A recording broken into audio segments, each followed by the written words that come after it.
Hello everyone, welcome to my YouTube channel. क्या आपने कभी सोचा है कि अगर एक दिन एक अरबपति बिजनेस आइकॉन की आत्मा अचानक एक साधारण युवक के शरीर में चली जाए तो उसकी ज़िंदगी कैसी होगी? और उससे भी बड़ी बात यह है, अगर उसे अपनी ही कंपनी में एक नए कर्मचारी की तरह काम करना पड़े तो क्या होगा? आज की वीडियो में हम बात करेंगे रीबॉर्न रूकी के पहले एपिसोड की, जो कॉमेडी, ड्रामा, मिस्ट्री और बिजनेस पॉलिटिक्स का एक शानदार मिश्रण है। तो वीडियो को अंत तक ज़रूर देखिए, क्योंकि इस एपिसोड के अंत में एक ऐसा ट्विस्ट आता है जो पूरी कहानी को उलट-पुलट कर देगा। कहानी की शुरुआत होती है कांग योंग हो से।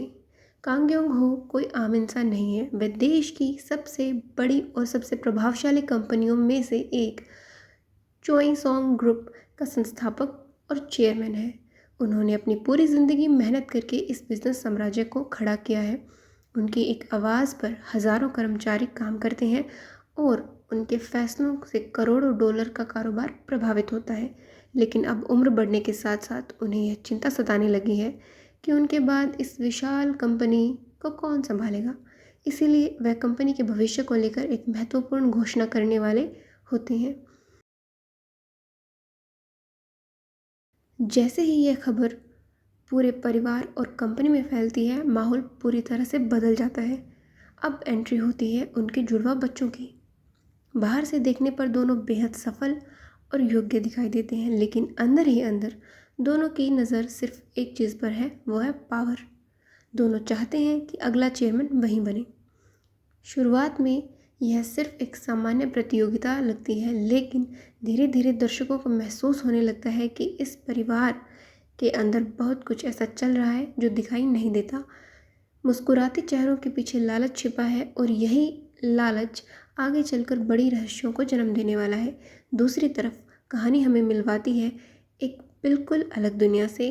यह है हुआंग जुन ह्योन की दुनिया। जुन ह्योन एक साधारण परिवार का लड़का है। उसके पास ना पैसा है, ना कोई बड़ी पहचान, लेकिन उसके पास एक सपना है, फुटबॉल। बचपन से ही वह एक सफल फुटबॉल खिलाड़ी बनने का सपना देखता आया है। उसने अपनी पूरी ज़िंदगी इसी सपने के पीछे लगा दी है। सुबह जल्दी उठकर ट्रेनिंग करना, लगातार अभ्यास करना, असफलताओं का सामना करना, उसने सब कुछ सहा है और आखिरकार उसकी मेहनत रंग लाती है। उसे प्रोफेशनल फुटबॉल क्लब में शामिल होने का मौका मिल जाता है।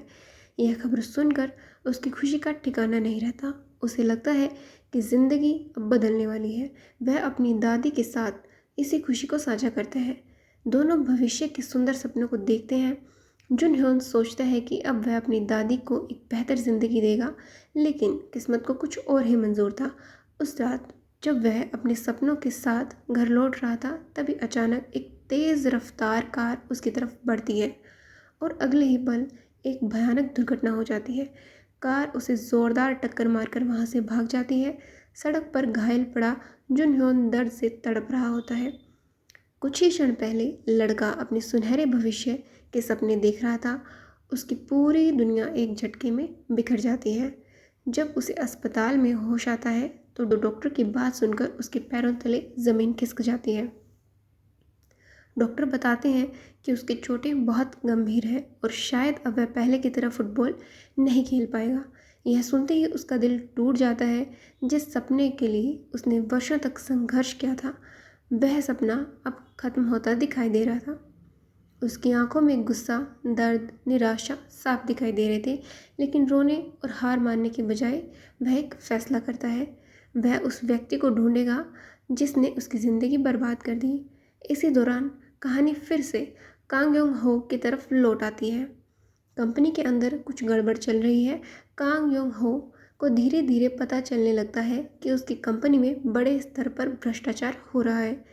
सबसे चौंकाने वाली बात यह है कि इन गतिविधियों में उनके अपने बच्चे शामिल हो सकते हैं।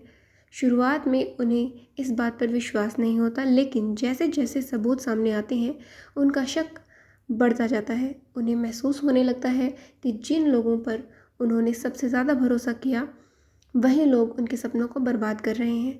दूसरी ओर जुन ह्योन भी अपनी दुर्घटना की जांच कर रहा है।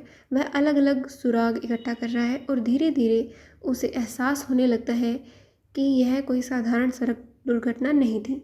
इसके पीछे कोई बड़ा रहस्य छिपा हो सकता है।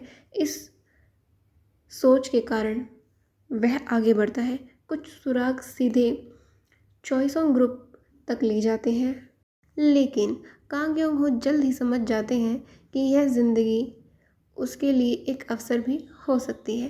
पहली बार वह कंपनी को नीचे से देख सकते हैं। पहली बार वह यह समझ सकते हैं कि साधारण कर्मचारी किन समस्याओं का सामना करते हैं।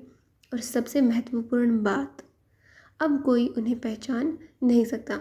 इसका मतलब है कि वह अपने दुश्मनों की जांच बिना शक पैदा किए कर सकते हैं।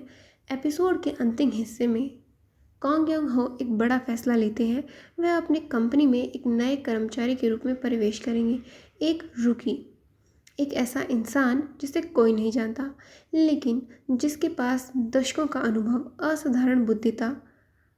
और अब उन्हें पता है कि उनके बच्चों ने अगर सचमुच विश्वासघात किया है तो उन्हें बेनकाब करना ही होगा। उसकी जांच और कांग योंग हो की जांच एक ही दिशा में बढ़ने लगती है। एक ऐसा समय आता है जब दोनों की मुलाकात होती है। दोनों अलग अलग कारणों से सच की तलाश कर रहे होते हैं।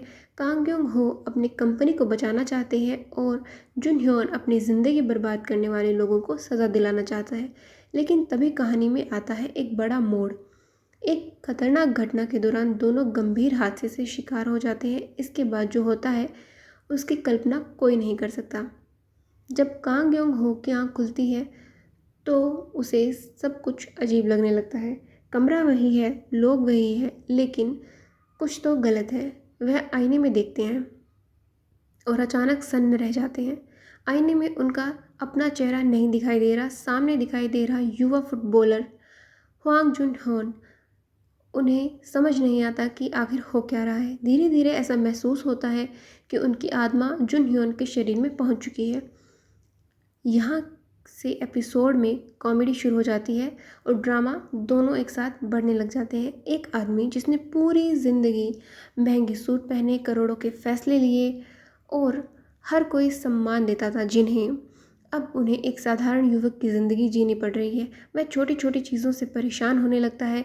कभी उसके पास पैसों की समस्या का सामना करना पड़ता है, कभी उसे आम लोगों की तरह व्यवहार करना पड़ता है और कई बार उसकी पुरानी आदतें लोगों को अजीब लगती हैं। इन दृश्यों में काफ़ी मज़ेदार पल देखने को मिलते हैं। एपिसोड के आखिरी सीन में हम देखते हैं कि वह दृढ़ निश्चय के साथ कंपनी की इमारत की ओर बढ़ते हैं। अब वह चेयरमैन नहीं है, उनके पास कोई शक्ति नहीं है, कोई पद नहीं है, कोई पहचान नहीं है, लेकिन उनके पास एक मिशन है। अपनी कंपनी को बचाने का मिशन, सच्चाई को सामने लाने का मिशन और अपनी खोई हुई ज़िंदगी वापस पाने का मिशन। तो इसी तरह हम कहानी की एपिसोड के अंत तक पहुंच चुके हैं। और दोस्तों, इस एपिसोड के साथ रीबॉर्न रूकी एपिसोड 1 समाप्त होता है। पहला एपिसोड कहानी की मजबूत नींव रखता है, किरदारों को स्थापित करता है और आगे बढ़ने वाले संघर्षों की झलक देता है। अब देखने वाली बात यह होगी कि कांग ह्योंग की क्या कांग योंग हो अपनी नई पहचान के साथ दुश्मनों को मात दे पाएंगे या फिर उनके बच्चे उनसे एक कदम आगे निकलेंगे। अगर आपको ये कहानी पसंद आई है तो इस वीडियो को लाइक करें, शेयर करें, चैनल को सब्सक्राइब करें और मिलते हैं अगले एपिसोड में पूरी कहानी के साथ। इसी के साथ अपना ध्यान रखिए, खुश रहिए एंड टेक केयर।